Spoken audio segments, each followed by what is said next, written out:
Now, this one here, when you get it, and it's a process, believe me, it's it's like understanding a truth, but then understanding the truth deeper and deeper and deeper. It's the same truth, but you understand it in a deeper way. And as you understand this one, it really does make your eyes cross. Not because you don't get it, but because you do. I think that's kind of something important to remember. So often when we take our first steps through the looking glass, I remember for me, a lot of the concepts and really the ways of understanding life and then living it, at least from a normal's perspective, are just so weird, right? If not like batshit crazy. But then what happens, especially after you've had an experience, experiences, is all of a sudden these things that maybe yesterday you thought that's just crazy, but all of a sudden they don't seem so crazy anymore. And that's when your eyes start to cross, because it's not that you're not getting or understanding these principles and these concepts, is that you are. And then you start to go, whoa, that's pretty deep. So let's launch into this one. Let me bring in Mr. Flipchart. Come on, there we go. In the manifesting manual and the workshops and home studies and all that kind of stuff, I talk about understanding really our life and past, present, future, not as, come on, not as this, how's my, I better, might have to turn my fan on here. Yeah, I gotta turn my fan on. It's getting pretty hot. Not as this linear line that goes from the past to the present to the future, but I'm just hearing weird. Oh, I see. It's the fan vibrating on. Hold on. There we go. The mic won't pick it up, but I can hear it. So, this. So that's how we've been conditioned. Is that our life experience flows along, or time flows along the straight line, right? Past, present, future, which mechanically really isn't that accurate. And I'll give you a really good example. Think back to what you did. So it's just about 12 o'clock now, Mountain Standard Time, Friday, December something, 3rd. Think back to what you did this morning. Okay, so think back to what you did maybe yesterday, or just think back to a memory of a trip you took, or a vacation you took, or a family event, or anything like that. Well, you went this morning, you went yesterday, you went, who knows, 20 years ago, just like that.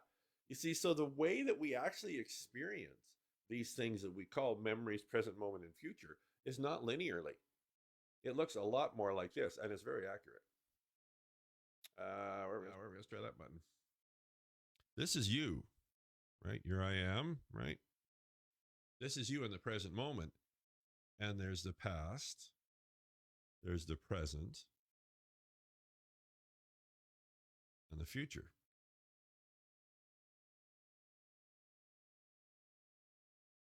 So you're listening to this, watching this right now, and there's thoughts in your mind, commentary going on. That's coming like this.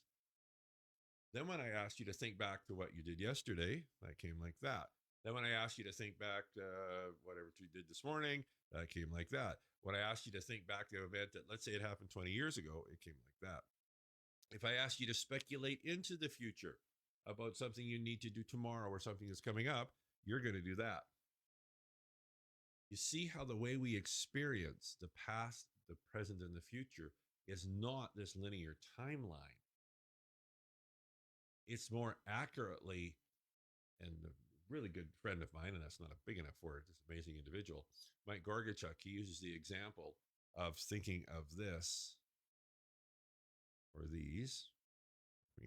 Oh, what are you doing? Wake up.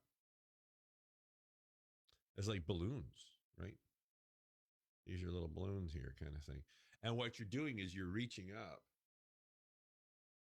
and pulling different balloons and then experiencing.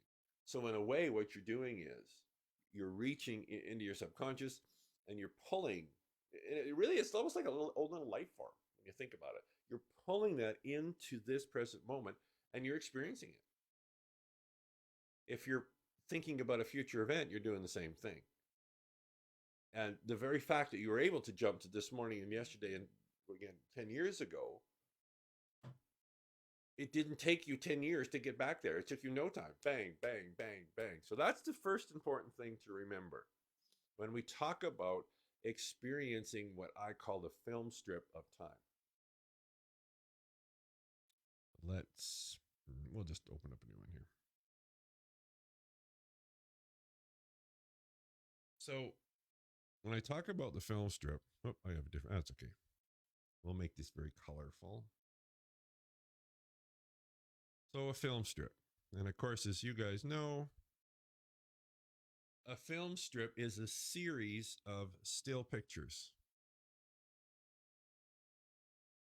Now, when you play that back in a projector, you see motion. But of course, we know that where the motion is created, it's really valuable. Where the motion is created is not in these pictures. The motion is created within us. We create the experience of the external stimulus. That is really powerful. Those pictures that are flashing on the screen are the stimulus coming to you. Then you create the experience of the stimulus. Now, that create is a really accurate word.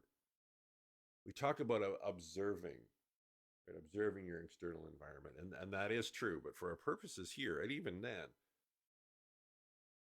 maybe the more accurate word is you're observing and then creating your experience of the stimulus. And my experience of the same stimulus could be very different than yours. And this is what's so important to remember. A really good example of that, wait, I'm really blue. That's okay. A really good example of that is I watched a documentary. You may have heard me use this example before. I watched a documentary on memories and how fallible they are. I mean, memories is one of the most unreliable things we damn well got. So, excuse me. So they how did this work? It was like 5 or 6 or so years after 9/11. And what they did was they dug up these news reports of people that had been interviewed when 9/11 happened. Then they found these people and they re-interviewed them. And it was really the same questions. So they said, where were you when 9/11 happened? What were you doing? All that kind of thing. And these people were very clear. This, again, 5, 6, or 7 years later, they knew where they were at. They knew what they were doing. They knew the activities or who they were with and things like that. Well, it was really interesting. They played back to them the interview that they did when it happened.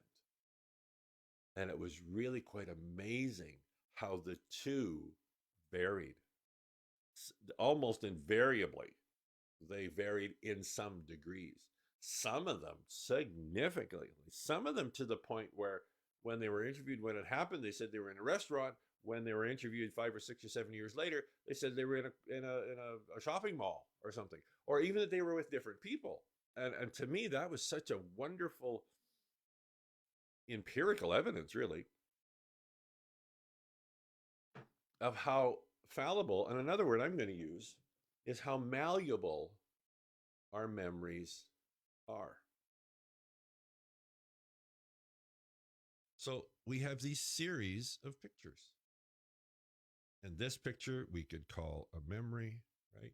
This picture we could call a future event. This picture we could call just pure daydream or imagination. But we're drawing them in. And in between every one of these is, probably guessed it already, this. I forget it turns green to black. Don't ask me why. Is this anyway? Which really fits well too, because you'll often, I find in, I don't know, spiritual circles, if you want to call it that, this term called the void, or or the all in many respects, and things like that. These all these different labels, which for me relates to that black strip, because in that black strip there is nothing, but at the same time there's everything. So the picture is no picture, right? But within that blackness, within that void, all potentials exist. Okay, back to the flip chart.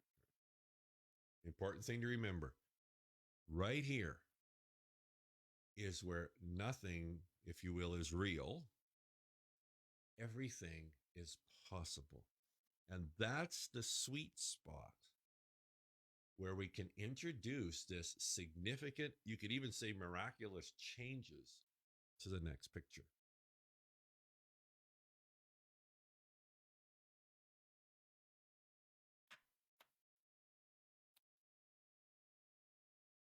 Okay, so I'm going to wrap this up. So we now know that your memory of an event, of external stimulus, is very much created by you. It's not like a camera that takes what it sees and puts it on the film.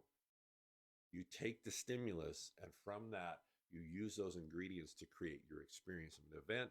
And of course, when that happens, it slips back to what we call memories.